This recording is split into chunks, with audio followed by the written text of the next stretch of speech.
मैंने देखा एक बूंद। कवि अज्ञे ने इस कविता में समुद्र की एक छोटी सी बूंद को मानव जीवन के साथ जोड़ा है और इसके माध्यम से हमें जीवन का गहरा अर्थ समझाने की कोशिश की है। कवि अज्ञे जी बताते हैं कि जैसे समुद्र की एक छोटी सी बूंद अपनी चमक और सुंदरता से कुछ पल के लिए दुनिया को खूबसूरत बना देती है, वैसे ही हमें भी अपने जीवन में उद्देश्य और अपनी पहचान बनानी चाहिए। मृत्यु तय है, लेकिन हमारी कोशिशें, अनुभव और योगदान ही हमें यादगार बनाते हैं। तो चलिए दोस्तों, इस प्यारी सी कविता को हम लाइन बाय लाइन डिटेल से समझते हैं। कवि अज्ञे जी कहते हैं, मैंने देखा एक बूंद सहसा उछली सागर के झाग से। कवि कहते हैं कि उन्होंने एक बूंद को समुद्र से बाहर उछलते हुए देखा। यह बूंद समुद्र का हिस्सा थी, पर उसने बाहर आकर स्वतंत्रता का अनुभव किया। इस पंक्ति का मतलब है कि मनुष्य भी ब्रह्म यानी सृष्टिकर्ता का अंश है। वह इस संसार में आता है जो ब्रह्मांड का एक छोटा सा हिस्सा है।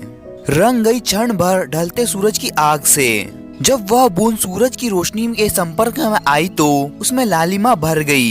इसका मतलब कि जब मनुष्य इस संसार में आता है तो वह दुनिया के रंग, रूप, आदतों और अनुभवों में ढल जाता है। यह पंक्ति जीवन के उन अनुभवों की ओर इशारा करती है जो हमें समय के साथ प्रभावित करते हैं। अगली पंक्ति में कवि कहते हैं, मुझको दिख गया सुने विराट के सम्मुख। मतलब कि कवि को यह बूंद विशाल समुद्र के सामने बहुत छोटी दिखाई दी। उसी प्रकार हमारा अस्तित्व ब्रह्मांड के सामने कितना छोटा और क्षणिक है, लेकिन इस छोटी बूंद ने अपनी पहचान बनाने की कोशिश की, जैसे हम इंसान भी अपनी पहचान बनाने की कोशिश करते हैं। हर आलोक छुपा अपनापन है, उन्मोचन नश्वरता के दाग से। मतलब कि बूंद जब सूरज की गर्मी से भाप बनकर उड़ जाती है तो उसका अस्तित्व खत्म हो जाता है।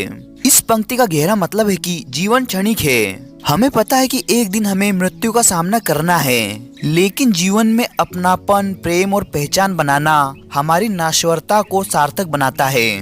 दोस्तों, वीडियो अच्छा लगे तो इस वीडियो को लाइक कीजिए और चैनल को सब्सक्राइब कीजिए। Thank you for watching.